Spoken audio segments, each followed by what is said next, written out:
When it comes to self-development, no matter the method you use, the vital point is to practice. If you're ready to transform your life and claim the potential inside of you, then you're in the right place.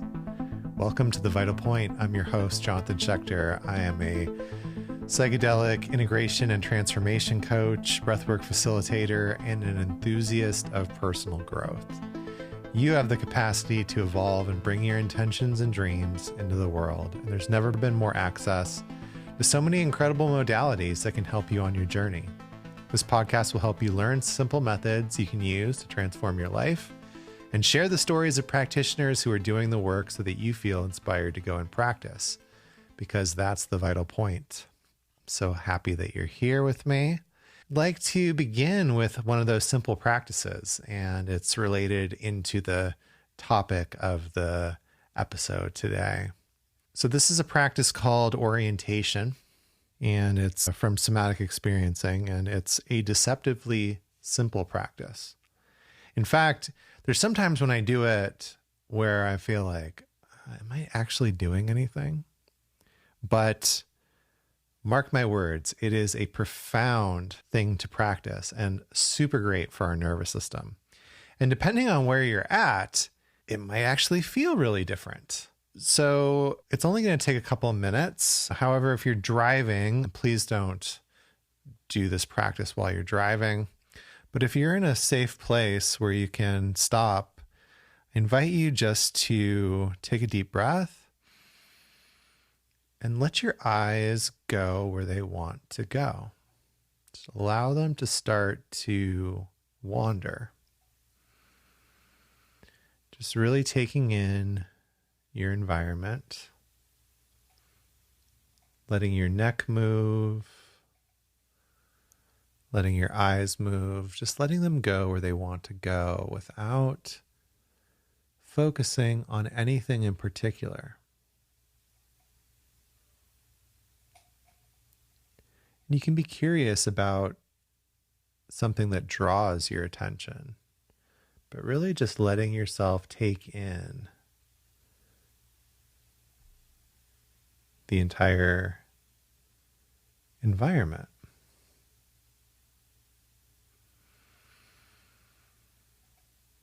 You can also check in with the senses. What do you feel on your skin? Maybe the air conditioning or heat of the sun, of the air in the room. What do you hear? Are there any smells? What sort of sensations do your feet feel? Really just allowing yourself to take it in.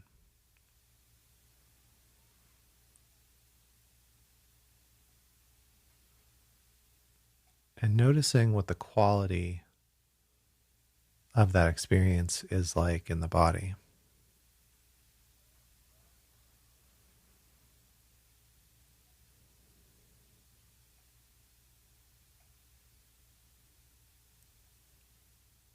And there you go. Quick introduction to orientation. Orientation has some amazing benefits. For one, it allows the nervous system to experience and demonstrate. We're demonstrating to the nervous system that there's no danger in our environment. We're showing ourselves that the environment that we're in is safe.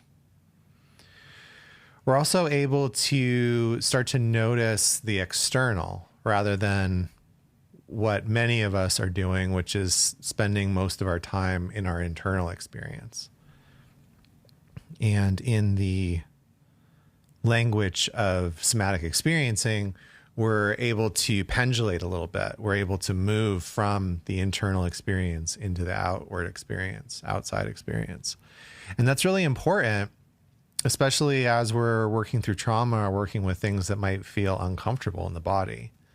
So that awareness to the outside can be a resource for us to shift the attention And so I invite you to try that a few times a day. It doesn't have to be a long time. It can be 20 to 30 seconds. As we continue to do it, as we habituate to it, we can start to have that as a resource. Like I said, if things start to get overwhelmed on the internal, we can pause and do orientation to our external environment just to notice. And this is a rabbit hole that goes pretty deep. And I'm not going to be able to explain everything about somatic experiencing during this episode, but it is the topic that I wanted to talk about today.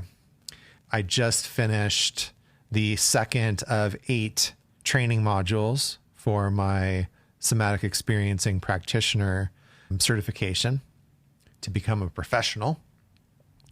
And it was a really profound experience, and I wanted to share a little bit about what I learned. And, so the orientation is a good way to start. So let's start with what is SE? What is somatic experiencing? And I'm going to call it SE for the sake of simplicity for the rest of the show. But SE is a body-based way of working with trauma, and also to become more resourced and being able to regulate your nervous system. It's based on the work of Dr. Peter Levine and has been around for quite a few years now. And it's just a really profound way to work with trauma, as well as developing and nurturing the sense of what's positive in your experience. And that's really important as we get into trauma work, is not always being so consumed with the trauma, which, by the way, if you are, is completely natural. That's what trauma does. It dysregulates us. It's an interruption where we're disconnected from life. We start to tunnel into our trauma experience. And by using methods like SE, we can start to not only work with our trauma, but also notice the other things that are outside of it and start to orient to those as well. So this second session, which was 4 days, was really, the theme of it was about self-protection and diving into these self-protective responses that our nervous system has. Because that's what our nervous system is really doing. It's a self-protective way of keeping us safe from danger. Now, the question is whether that is real danger or perceived danger. Oftentimes it's perceived danger, but to the nervous system, there's not really a difference. That's where things can get a little bit tricky.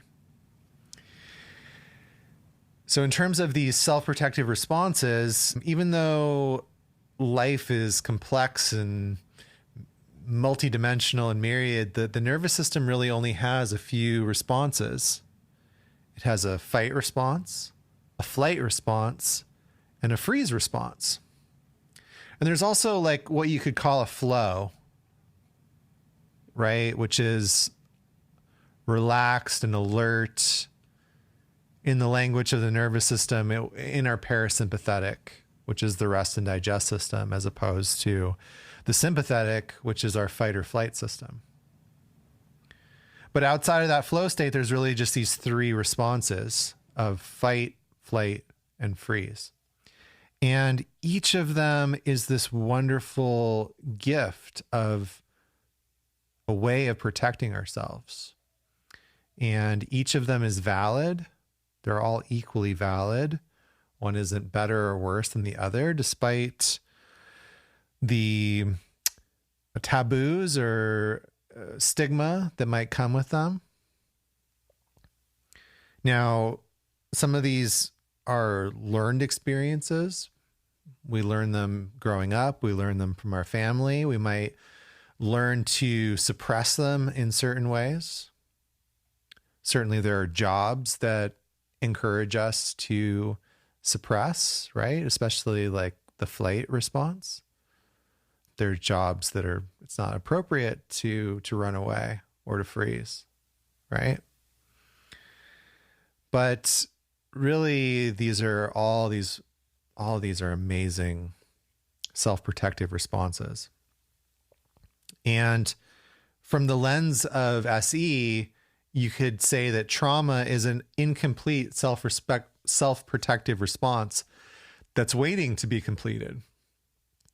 It's in the nervous system. It's not in the event itself. And trauma is what happens when the nervous system gets overwhelmed by something, where we experience too much too fast. And so the nervous system gets overwhelmed. So that could be something like a car crash or, an assault, something that happens very quickly and overwhelms the system. It can also be something that occurs when there's a activation over time that's not allowed to discharge. And so it builds up over time. It's a chronic thing. And then we eventually go over our capacity to hold it. Right? And the thing about these experiences of trauma is once we've experienced them, they tend to get stuck in the body. We're not a species as humans that is very good at this natural cycles of activation and discharge and completion the way that other animals do. And if you've ever seen an animal shaking to discharge, or seeing a possum play possum, animals playing dead, going into the freeze response, they get up after they're done, when they complete and they discharge, and then they go about their day. It's not something that's lingering on in their experience. And we as people don't do as good a job with this. We tend to get stuck because we're not really encouraged, sometimes allowed, to complete those responses. And so some of that energy gets stuck in the body. And when it gets stuck in the body and the nervous system encounters a similar thing, we perceive that as dangerous as the first experience was. And we might take it for a different amount of danger than we actually are in. So we get triggered. We have sort of flashbacks, or our nervous system goes to a place that's not in the present moment, because there's that self-protective response that wants to complete and hasn't had the chance to yet. And so one of the gifts of the SE work is being able to work with that trauma that's in the body, that's already there, and helping yourself, and then, eventually helping clients to be able to complete it. And one of the things that came up this weekend that I've been playing with, that's really the SE way, is to slow everything down. In the SE language, they call it titrating the experience. And so even with, working with my own trauma, I have the tendency to want to dive into it. Let's just get it out. Let's get this over with. Let's cry it out. Let's shake it out. I feel good that I'm able to do those things. Other people might feel really stuck or really scared if they started to shake and they're having a stressful situation. I don't, but I want to let's get it over with.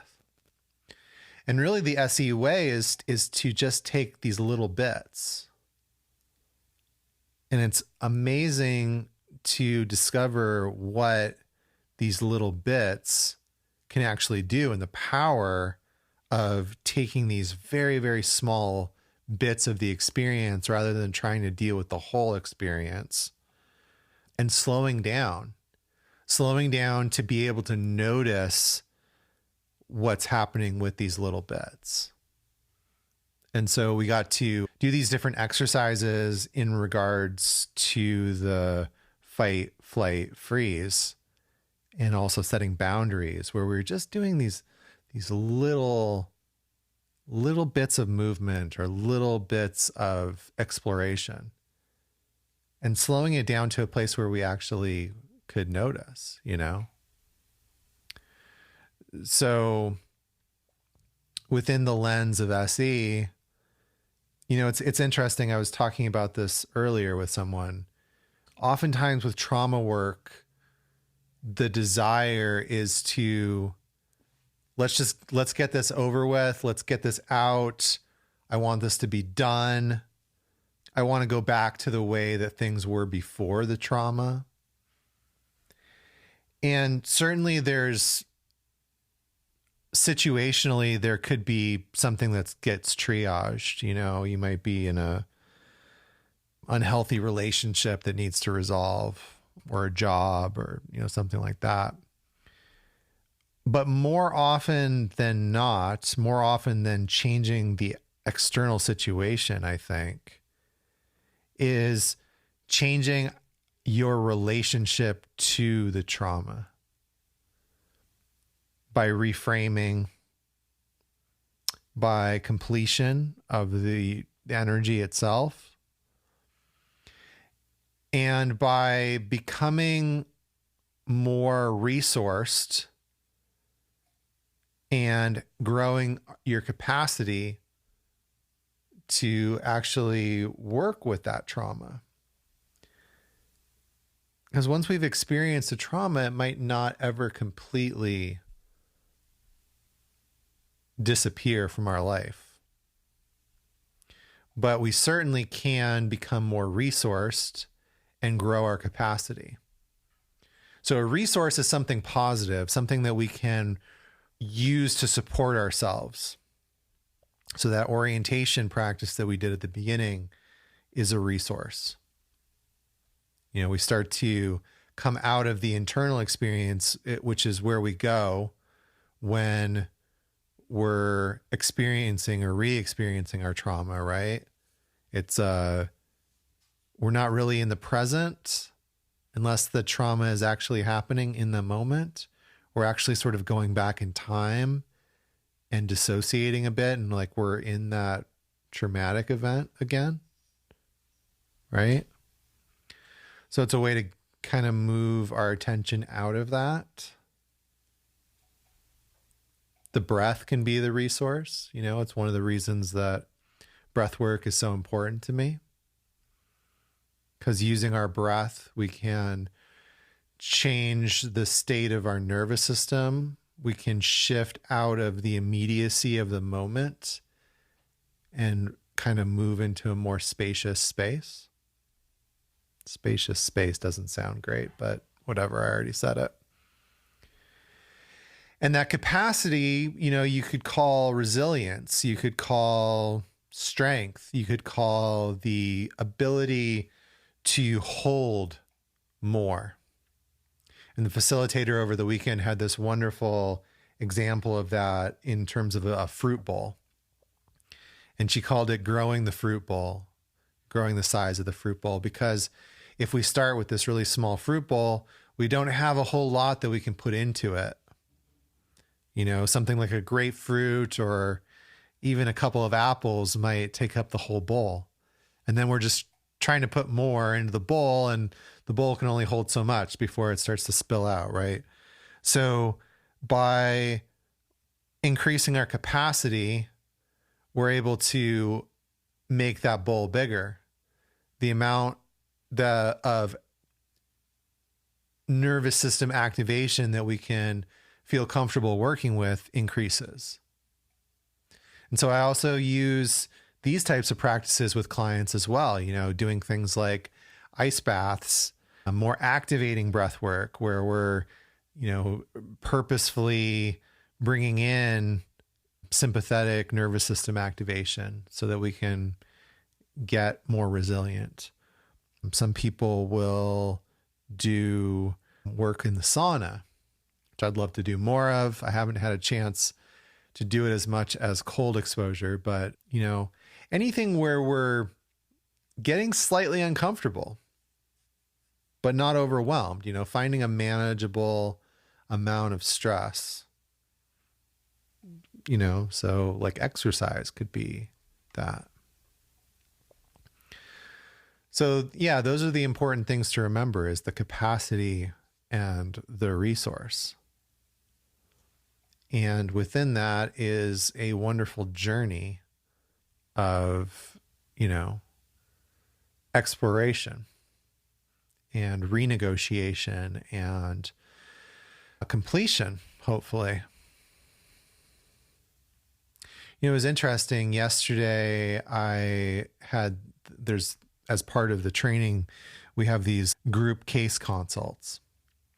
And I mentioned that this was the second module of the training. So the first module of the training, when I was there, I felt really overwhelmed and like an imposter.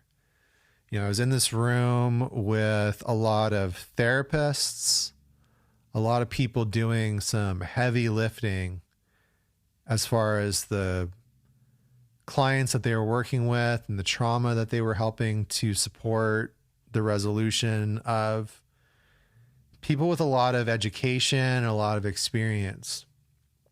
And I had this moment that was quite pervasive over the first training of, what am I doing here? I'm a breathwork facilitator. I'm a coach. SE has been really helpful for me in terms of integrating my plant medicine and psychedelic experiences. But am I supposed to be in this training? Like, I'm not a therapist. I don't want to be a therapist. I want to be able to support my coaching clients with this modality, but gosh, am I in the right place, And I felt some of that come up last night as we did the group case consult, and people were bringing these cases that they're, working on, patients that they're working on forward. And I thought, gee, like, even with a lot of my clients within the context of the treatment center that I'm working at, they're coming to me in a group. And even the people that I'm working with one-on-one, I'm usually only getting to work with them for one session. And so I had this initial thought of like, well, gee, am I able to help people resolve their trauma the way that some of these therapists are talking about, people that see clients week after week for months or years and are able to develop this rapport and, trust. And certainly I've had a few coaching clients like that, but that's an area that I'm still developing. Right. And a lot of the clients that I have now, like I mentioned in the context of the treatment center, I'm not able to have those experiences at the moment. And then I had a very much more expansive thought, which is, well, I might not be able to help resolve the trauma directly the way that some of these therapists are, but I am in a prime position to help people with resourcing. And that's really been my focus of how I'm integrating SE into my services, is adding some orientation into my breathwork groups, adding some tracking, which is like orientation, but turning it inward and noticing what's happening in the body. And, through my breathwork, I'm really able to help with the resourcing piece of it, and help people develop those resources, help them with maybe not the trauma resolution, but the other part of SE, which is noticing the good and leaning into the good and really learning to savor that. I went through this, sort of experience in my own SE work. I've been working with a SE practitioner now for almost 4 years. And at first it was just a lot of trauma, and big cathartic releases, a lot of crying, a lot of shaking, a lot of heavy stuff, And I got to a place where I was like, should I continue to do this? Because it feels like we're just cycling through this trauma experience over and over. I almost gave up. But right when I was about to give up, that's when we started leaning into the good, going more for the resourcing. And it completely has transformed my experience. I might notice something very pleasant or beautiful, or whether that's external, like a sunset, like a bird, or a particular painting, plant, something in the environment, or something inside of myself. And I really pause to take that in, to notice what that feels like. And it might seem foreign, or it might not seem like you're doing a whole lot, but believe me, it starts to shift your experience, because it's what we're focusing on. And, those moments, those good moments, can become these resources for ourselves. Something that we can move away from the trauma experience into. Yesterday, I had a session with my practitioner, and we were working with something that had come up at the training that felt really uncomfortable. And as we continued to explore it, what ended up coming up was that this belief, this limiting belief that I had, that surprises were inherently dangerous, and that nothing good ever happened as a surprise. And after we had explored the feeling and discharged a little bit, one of the questions that my therapist asked me was, can you think of a time where that belief was challenged? In other words, can you think of a time that a surprise was good? And there was this memory that came up of a time in Tibet. We climbed up this mountain.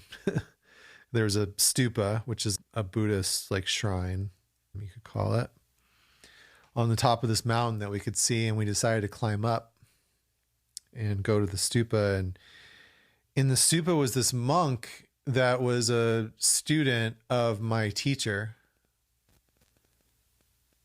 And it was completely unexpected. We didn't know that there was going to be anybody there, let alone somebody with whom I had this connection with.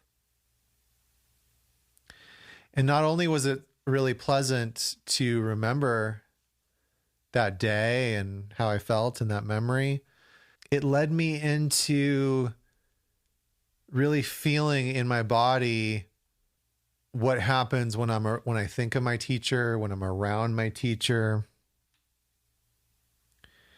and led me into this deep appreciation of the resource that he is for me in my life, and how grateful I feel to have that connection, and how surprising it is for me to meet him in the physical, how surprising it is what happens in my body in the most incredibly loving way. And so that's an example of creating these resources for yourself, and having something to go from the trauma experience into, right? And that's the natural flow of the nervous system, is expansion, contraction, just like the breath. In, out, just like the world, day, night, you know? And it's an amazing thing to grow that capacity. More and more, I feel drawn to using these resources to help my coaching clients getting unstuck. Because that stuckness is that protective mechanism of the nervous system, trying to keep us safe from a perceived danger. But oftentimes that stuckness is keeping us from truly embodying what we want or stepping into something new, you know, getting the new job that's more fulfilling, or, you know, going on an adventure, maybe a trip, or, you know, something new. It's keeping us from living our best life, you know? And the amazing thing about the nervous system is that it really is the way. You know, 80% of our nervous system is going from the body to the brain. And so many of us are trying to like use mindset or manifestation or think our way out of discomfort in the body, when really that doesn't work. What works is getting into the body and allowing ourselves to complete in this healthy, titrated way. And then once we've completed, then the mindset works. Then the manifestation work. Then the changes that we want to make can flow so much easier. And so this training, and especially the group consult, really gave me some clarity around how I want to incorporate and use these tools in my work, in my coaching work. And, you know, it's already transformed the way that I teach and coach breath work. When I first started doing breath work with people, it was all transformational style, you know, connected breathing, these big, deep experiences, you know, neurodynamic breath work. And I still do those things. I still love them. And I'm still super, super excited to take people into these expanded realms of consciousness, because there's so much transformation that can happen there. And I've also completely shifted my thought about the importance of nervous system regulation and resourcing and using the breath to assist with those things. And so now the way that I'm coaching is like, hey, let's do somatic awareness work. Let's do breath awareness work. Let's get into the body. What's happening in there? Can you orient into your outer environment? Can you turn that orientation inward? And then can we also use the breath to help to regulate the nervous system, you know, so that you have more capacity to work with the discomfort that you're still holding, as well as starting to habituate the nervous system to a more regulated, a more expansive state, rather than being so contracted. And so, yeah, I've had 3 clients so far, you know, beta testing out this, you know, breathwork program. And I'll be talking about that more soon as we, you know, kind of launch it to a larger group and a larger audience. And if you're interested in any of that, love to chat with you. I have openings right now for new clients. So that's a little bit of what I got into over the weekend. And I'm really excited to continue to learn and to share and to see how I can apply some of these methods with clients. And so I think it would be great to close the way that we opened, with a little bit of orienting. So Again, just, making sure that you're safe first, but just allowing your eyes to go where they want to go. Letting them wander, letting them move through your environment. Just being curious about what they notice.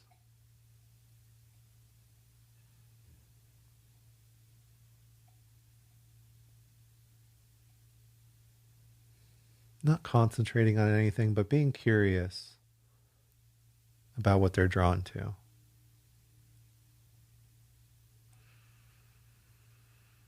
Noticing the quality of the breath. Noticing what we hear. Maybe what we taste. What we feel. Feeling of our feet on the floor. The feeling of our clothes or the air against our skin. Maybe something that we smell.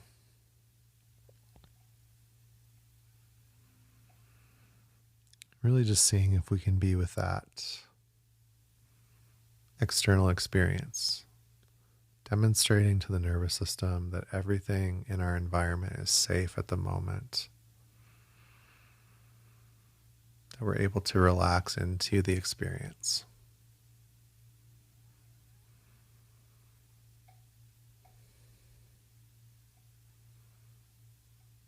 And again, it doesn't have to be a big thing. It could be 30 seconds of orienting a few times a day. Just noticing the shift that starts to happen for you. So thank you again for supporting the podcast. I hope you enjoyed this episode. If you haven't left a review on Apple or Spotify, I would really appreciate it. Really helps the algorithm start to push the show to more people. And speaking of more people, if there's somebody that that you think would enjoy the podcast, please share it with them. My goal is to continue to expand the show. Got lots of cool episodes coming up for you. And so I hope that this experience gave you the inspiration to start a new practice, this orienting, if you're not doing it already. It's a micro amount of effort for a macro amount of return. And that's the vital point. The vital point is to practice. It's not enough to just hear about these things if we want to actually change and shift and transform. And so that orientation is a really simple way to do that. So hope this inspired you to do a little bit more practice. Hope to see you again soon. Till then, keep practicing because that's the vital point. I hope you enjoyed this episode, and if you did, I'd love it if you leave a review.